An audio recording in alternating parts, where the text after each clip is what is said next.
So getting ready to head to the gym here in just a short while.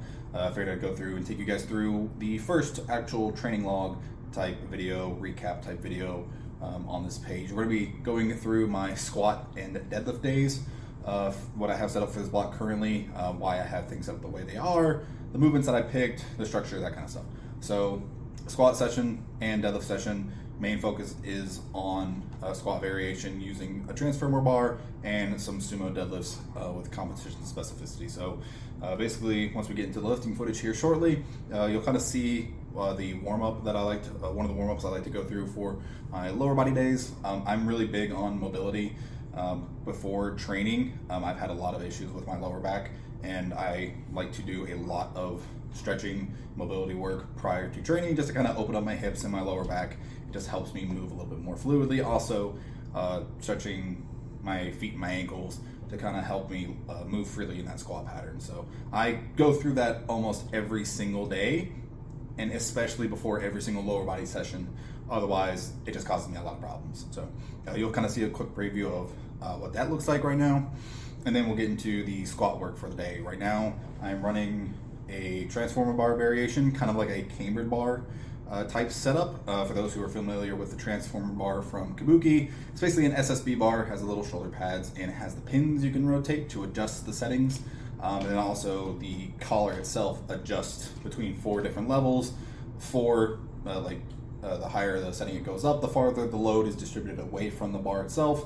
Essentially just makes the variation more difficult. So I'm using a high bar setting and setting 4, so the weight is actually hanging straight down, so it's kind of like a camber bar, kind of has a little bit of a swing to it, but with the shoulder pads, that just takes some stress off my shoulders and elbows, allows me to really push my bench training during the off season because I'm not getting any elbow tendonitis from the bar. So that's really nice. Just some straight sets, doing sets of 4 to 6 sets on the variation, around 3 or 4 sets, and then moving into deadlifts. I've combined my deadlift training and my squat training quite some time ago. I feel like it serves utility in competition specificity. You're always going to deadlift after squats in a powerlifting competition, so why not train them pre-fatigued after your squats too?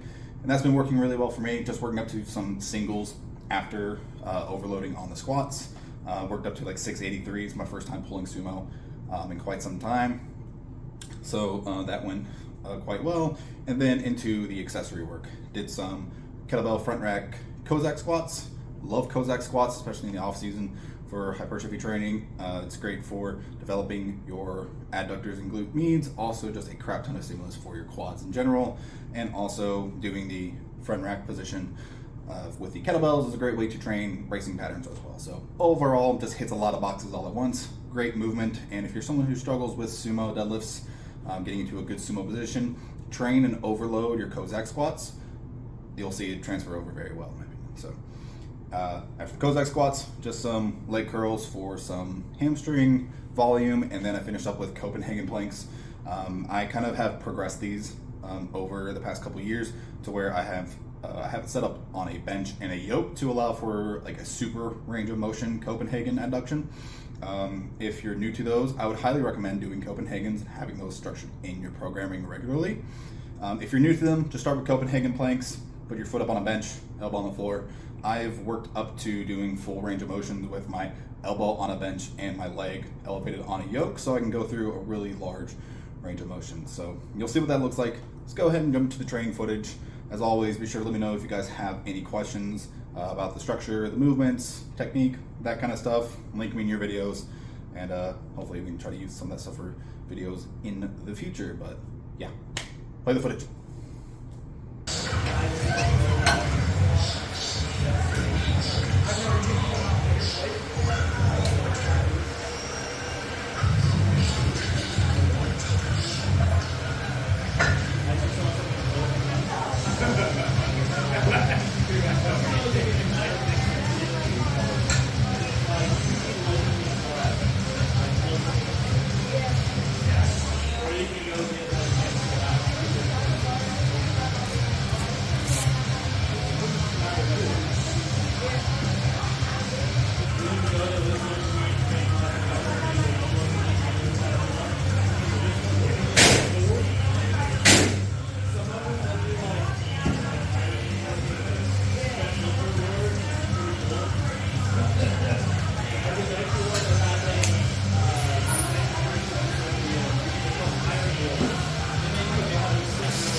All right, so that does it for the first training recap style of video. Hopefully you guys enjoyed this type of video format. Getting a little bit of a deeper look into my training, how I like to set up my squat and deadlift days.